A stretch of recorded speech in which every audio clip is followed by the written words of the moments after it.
Hi friends, আমরা আগের ক্লাসে এগ্রিকালচারাল ইন্স্যুরেন্স কিন্তু টপিকটা কমপ্লিট করে ফেলেছি।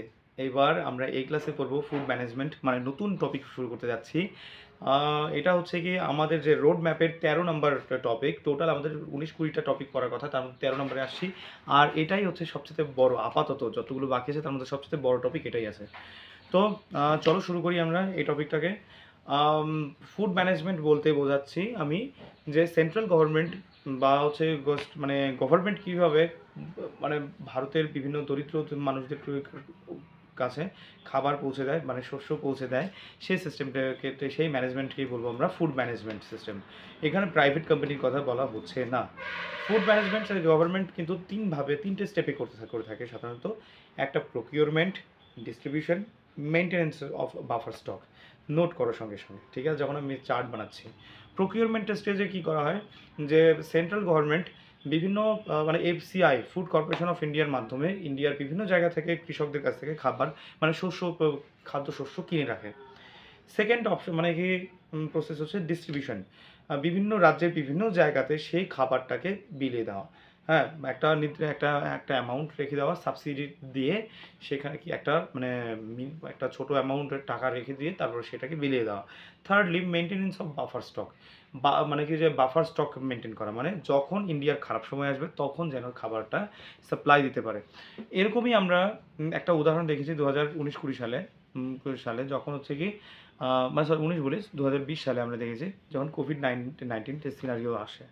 হ্যাঁ, তো তখন আমরা কিন্তু এই বাফার স্টকের যে একটা লাভ কতটা বেশি উপকারী সেটা কিন্তু আমরা বুঝতে পারি। কারণ তখনই হচ্ছে আমাদের প্রধানমন্ত্রী নরেন্দ্র মোদী বলেছিলেন যে তোমরা বাড়িতে ঘর মে রহিয়ে বাহার মত আইয়ে। হ্যাঁ, তো রেশনের মানে কি গভর্নমেন্ট প্রত্যেকটা বাড়িতে বাড়িতে সেই কী বলে খাদ্যশস্য কিন্তু পৌঁছে দিয়েছে। আচ্ছা, তো এই ফুড ম্যানেজমেন্টের মধ্যে সবচেয়ে বেশি ঝামেলার কাজ হচ্ছে ডিস্ট্রিবিউশন, মানে কি বন্টন করে দেওয়া। তাছাড়া প্রকিউরমেন্টকে একটু সহজ, আর মেনটেনেন্স অফ বাফার স্টক মানে বুঝতেই পারছো, এটা খালি শুধুমাত্র গোডাউনে পড়ে পৌঁছবে, আর কিছু না।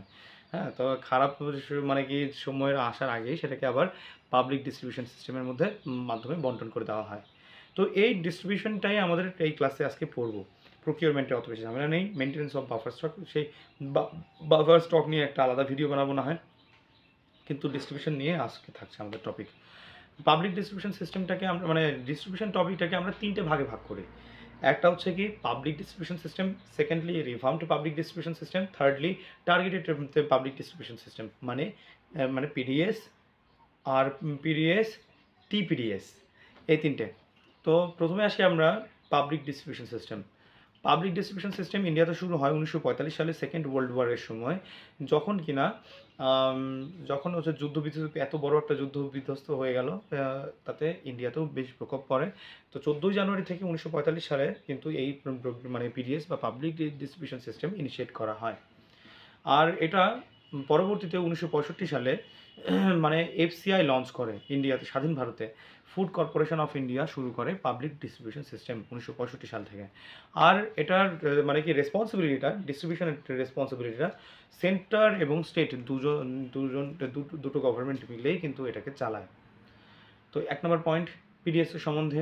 সেকেন্ডলি, মানে এই পিডিএস সিস্টেমে দু রকমের শস্য মানে কি যে চাল এবং গম, আর হচ্ছে 4 রকমের এসেনশিয়াল কমোডিটিস, কি চিনি, এডিবল অয়েল বা খাদ্যতেল, তারপর কেরোসিন, আর হচ্ছে যে কোক, হ্যাঁ সফট কোক। তো এগুলোকে ইনক্লুড করা হয়, সেন্ট্রাল গভর্নমেন্ট করে থাকে সাধারণত পিডিএসের মাধ্যমে। কিন্তু স্টেট গভর্নমেন্ট যদি চায় যে স্কুল বই, তারপর হচ্ছে যে মানে পোশাক, তারপর মানে পালস, তারপর হচ্ছে চিনি মানে সল্ট, এগুলোও দিতে যদি চায় তাহলে সেটাও দিতে পারে চাইলে। আচ্ছা, কেন দুটো পয়েন্ট। থার্ডলি, একটা রেশন মানে ফেয়ার প্রাইস সব তৈরি করতে হবে, রেশন দোকান তৈরি করতে হবে। হ্যাঁ, গেল। তারপর আসি আমরা, তো তিনটে গেল, কী বললাম আমি। প্রথমত হচ্ছে 1965 সালে এফসিআই এটাকে গঠন করে, সেন্টার এবং স্টেট দুজন মিলেই হচ্ছে গিয়ে এটাকে চালায়। তারপর হচ্ছে যে কোন কোন শস্য হচ্ছে এর সাথে মধ্যে ইনক্লুড আছে সেটা আমরা দেখলাম। তারপর ফেয়ার সব প্রাইস বা হচ্ছে ফেয়ার প্রাইস সব দেখলাম আমরা। তারপর এবার আমরা আসি যে বা রেশন দোকান আসলাম। এবার আমরা আসি যে রেসপন্সিবিলিটি কী দেখবো আমরা, ভাগ করা কী কী আছে। তো ট্রান্সপোর্ট মানে কি খাদ্যশস্যের ট্রান্সপোর্টেশন, স্টোরেজ, অ্যালোকেশন, হ্যাঁ, ফুড গ্রেনস মানে কি অ্যালোকেট করা, তো কী বলে বিভিন্ন স্টেটে ফুড গ্রেন অ্যালোকেট করা, এটার দায়িত্বে থাকে এফসিআই বা মানে food corporation of India under government of central government, ঠিক আছে।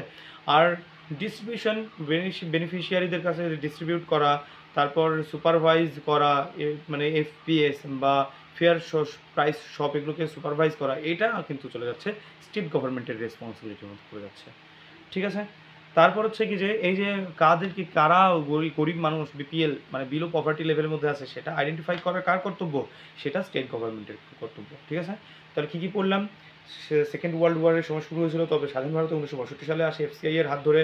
সেকেন্ডলি মানে 2 রকমের সিরিয়াল, ধান এবং গম, তারপর হচ্ছে 4 রকমের essential commodities, edible oil, sugar, kerosene, soft Coke, এগুলো হচ্ছে কি সেন্টার দেওয়া হয়, তবে স্টেট চাইলে আরও কিছু অ্যাড করতে পারে। তারপর রেশন দোকান ইনিশিয়েট করা হলো। সেন্ট্রাল গভর্নমেন্টের হচ্ছে কি যে ডিউটি হচ্ছে কি ডিস্ট্রিবিউশন করা, মালটাকে তোলা মানে মালটাকে কেনা মার্কেট থেকে, তারপর সেটাকে অ্যালোকেট করা বিভিন্ন রাজ্যতে, এটা হচ্ছে সেন্টারের কাজ। আর স্টেটের কাজ হচ্ছে ডিস্ট্রিবিউট করে দেওয়া রেশন দোকানের মাধ্যমে, হ্যাঁ, রেশন দোকান নতুন ইনিশিয়েট করা, এটা হচ্ছে কি স্টেট গভর্নমেন্টের আন্ডারে থাকবে। তারপর আসি যে বা কী বলে এবার বিপিএলকে আইডেন্টিফাই করা, এটা কিন্তু স্টেট গভর্নমেন্টের আন্ডারে থাকলো। এই গেল আমাদের পাবলিক ডিস্ট্রিবিউশন সিস্টেম। এবার আমরা আসবে আরপিডিএস হচ্ছে যেগুলো খুব মানে কি গহীন অরণ্য বা হচ্ছে কি পাহাড় পর্বতে হচ্ছে যাদের বাড়ি আছে, তারপর হচ্ছে যে হিলি এরিয়া, হ্যাঁ, তো যেসব গ্রামগুলো একদম ভিতরকার গ্রাম, সেখানে অ্যাক্সেস করা খুব কঠিন, নদী মাঝখানে আছে, ঠিকঠাকভাবে হচ্ছে ইয়ে নেই, সেতু নেই, তো সেই সব জায়গাতে পিডিএস সিস্টেমটাকে মানে কি জারি রাখার জন্য 1992 সালে আসে নতুন ওটা মডিফাইড মানে ভার্সন, সেটা রিভাম্পড পাবলিক ডিস্ট্রিবিউশন সিস্টেম। এই গেল। এবার 1997 সালে নতুন একটা সিস্টেম আছে targeted distribution system. Revamped distribution system এবং পাবলিক ডিস্ট্রিবিউশন সিস্টেম, এই দুটোর লিমিটেশনসকে মাথায় রেখে নতুন আসে টার্গেটেড পাবলিক ডিস্ট্রিবিউশন সিস্টেম, ঠিক আছে। তো এটা গেল 1 নম্বর পয়েন্ট। সেকেন্ডলি এই টার্গেটেড পাবলিক ডিস্ট্রিবিউশন সিস্টেমের মাধ্যমেই আসে বিপিএল এবং এপিএল এর কনসেপ্ট, ঠিক আছে। আচ্ছা, থার্ড পয়েন্ট কি, এপিএলদেরকে 100% পয়সা দিয়েই সেই মানে কমোডিটি কিনতে হবে। আর মানে বিপিএলদের হচ্ছে 50% মানে কি সাবসিডি থাকবে সেখানে, তারা 50% টাকা দিলে তারা পেয়ে যাবে। কিন্তু দেখা গেল কি এপিএলরা ওই টাকাতে সেই জিনিসটা কিনতে চাচ্ছে না, তাহলে আমি মার্কেট থেকে কিনবো, ওইভাবে গোডাউনে পচা মানে পড়ে থাকা মাল আমি কেন নিতে যাব। তো এর জন্য এপিএলদের জন্য হুইট করা হয়, গম করা হয় 6.1 মানে কি যে রুপিস পার কেজি, আর রাইস করা হয় 8.3 রুপিস পার কেজি। আর বিপিএলের জন্য 4.15 কেজি পার রুপিস, হ্যাঁ মানে রুপিস পার কেজি, আর হচ্ছে রাইস হচ্ছে 5.65 রুপিস পার কেজি, ঠিক আছে। আর ওয়াই রাখা হয়, সেটা আরও অনেকটাই মানে খারাপ অবস্থা যাদের, তাদের 2 টাকা কেজি গম আর 3 টাকা কেজি চাল, ঠিক আছে। তো এই ছিল পাবলিক ডিস্ট্রিবিউশন সিস্টেম ফুড ম্যানেজমেন্টের আজকের প্রথম টপিক। নেক্সট ক্লাসে আমরা নতুন মানে ফুড সিকিউরিটি নিয়ে আলোচনা করব ফুড ম্যানেজমেন্টের মধ্যেই। তো আজ এই পর্যন্তই থাক, বাই।